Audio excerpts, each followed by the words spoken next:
Buenos días, buenas tardes. Mi nombre es Lorenzo Alonso Carrión, miembro del Foro Osler, y hoy en este nuevo vídeo quiero comentar un aspecto importante para llegar a un diagnóstico, es decir, resolver el problema de una persona, y son las llamadas estrategias de razonamiento clínico. Acompáñame y te lo voy a explicar. Bueno, existen básicamente tres estrategias de razonamiento: la hipotético-deductiva, reconocimiento del patrón y otra que no es en sí una estrategia, sino es una ayuda, por llamarlo así, para una vez que hemos establecido cierta hipótesis, pues nos ayuda a conseguir el diagnóstico. Vamos a comenzar por esta última, pensar hacia adelante. Aquí se reúnen tres conceptos que nos muestran tanto cómo se almacena la información en el cerebro, cómo funciona, así como determinadas estructuras que nos pueden ayudar al diagnóstico. La primera es Semantic Network, o que se traduciría por una red de asociaciones, de síntomas, y nos dice cómo funciona nuestra mente para llegar a un diagnóstico. Esta estructura estaría organizada en nodos y, por ejemplo, un nodo fundamental sería la fiebre. A partir de aquí se establecen conexiones con otros nodos y se van descartando o afirmando posibilidades. El esquema es una situación diferente que lo que nos dice es cuáles son los componentes típicos de una enfermedad para aclararnos y que no tengamos dudas. Y el script o guión pues también nos habla de componentes de la enfermedad, cierto grado de la evolución y sobre todo el illness script estructurado en cuanto a un proceso en decirnos sus mecanismos, su etiología, los síntomas y cómo aparece, si de forma aguda, subaguda o crónica, va a ser muy útil a la hora de establecer el diagnóstico diferencial utilizando los conceptos de cuadros claves o cuadros diferenciadores. A continuación aquí tenéis un esquema de lo que acabo de decir, elaborado por ChatGPT y bajo la supervisión mía. Y, por ejemplo, a nivel de la red semántica, pues supongamos que nuestro síntoma fundamental sería la fiebre, como dije antes, el nodo principal, y aquí se establecen una serie de contactos con otros nodos para descartar o afirmar pues diferentes posibilidades, si hay una infección urinaria, si se trata de una infección bacteriana, hasta qué grado es inflamatorio, y al final podemos llegar a la conclusión de que se trata de una neumonía. El esquema nos resume los cuadros típicos, arquetípicos de una neumonía, y en cuanto al script, por ejemplo, en este caso de una apendicitis, también nos dice los componentes más importantes, como el dolor abdominal en el cuadrante inferior derecho, la náusea y vómito, la leucocitosis, y que nos van a ayudar al diagnóstico. Pero las otras dos estrategias que nos quedan son las más habituales y las más importantes.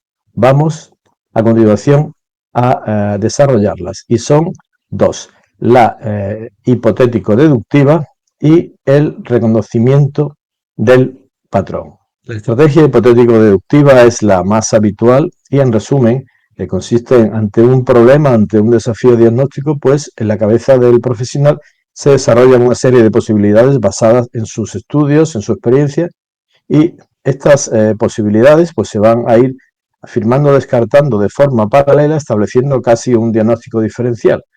Se basa fundamentalmente en, como he dicho, en el estudio y en un componente de práctica y de intuición, y también en asociaciones estadísticas conocidas entre datos y determinados procesos. Tiene el problema de la memoria humana, que hoy en día puede ser, digamos, corregida con la inteligencia artificial, y también de sesgo, sobre todo el del exceso de confianza.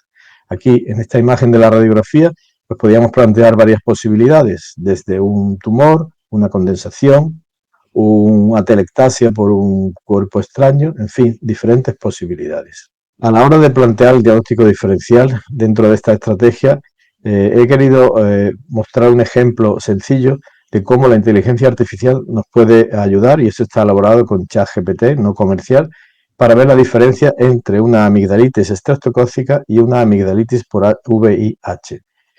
Se ven cómo se clasifican las diferencias y las conexiones, y, por ejemplo, hay cuadros que podemos llamar diferenciales. Así, no hay úlceras orales en la amigdalitis estreptocócica, mientras que esto sí es frecuente en la amigdalitis por VIH. Es muy interesante esta forma de abordar el problema y aquí la inteligencia artificial va a jugar un papel fundamental. La otra estrategia también frecuente y que en cierto modo ayuda a ser más eficaz, pero tiene sus problemas sobre todo de sesgos, es la del reconocimiento del patrón, es decir, reconocer un cuadro clínico que nos es más o menos familiar.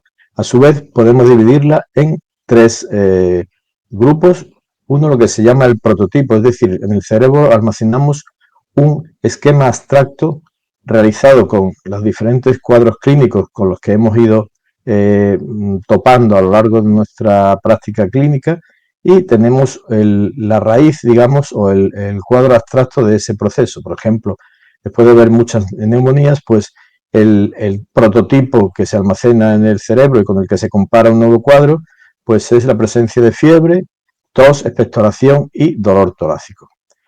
En el dibujo de la derecha tenemos lo que se llama Instance-Based Model. Instance en inglés significa ejemplos concretos, es decir, hay ciertas profesionales, sobre todo especialistas, que pueden reconocer un cuadro concreto. Así, por ejemplo, un reumatólogo, ante la presencia de un paciente con fiebre intermitente, con serositis, con artralgias ocasionales y una edad relativamente joven, puede pensar fácilmente en una fiebre mediterránea. Esto tiene el problema de las presentaciones atípicas que pueden también dar lugar a error en estos casos.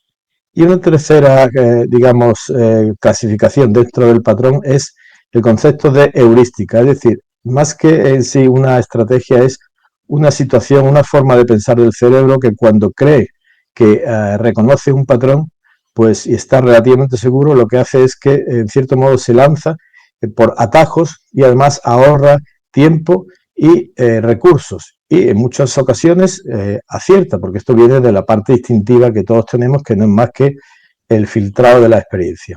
Está muy bien, pero también puede estar sometida a sesgos, sobre todo emocionales, pues si hemos visto un caso reciente de algo que se parece a lo que estamos viendo ahora, puede ser una decisión equivocada simplemente por la emoción.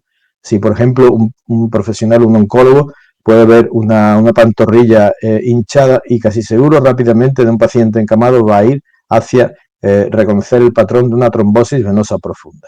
En definitiva, todo esto viene a decirnos que es importante cómo se almacena la información en el cerebro. La podemos almacenar, lógicamente, separando entidades por lo que hemos dicho, por cuadros diferenciadores fundamentalmente o por cuadros claves. Y esto es lo que hacemos a la hora del diagnóstico diferencial, pero es que hay que hacerlo también a la hora del estudio. Tratar de ir diferenciando ya desde el estudio estos procesos para almacenaje. Y conocer también que nuestro cerebro tiene un mecanismo rápido, que es el mecanismo que podríamos llamar funcionar en nodos, que se puede acoplar muy bien a la inteligencia artificial, que tiene sus ventajas y también puede tener sus inconvenientes si no hacemos alguna labor correctiva en ciertos casos para evitar sesgos. Y como conclusión, pues aquí tenéis lo que acabamos de decir, ¿no?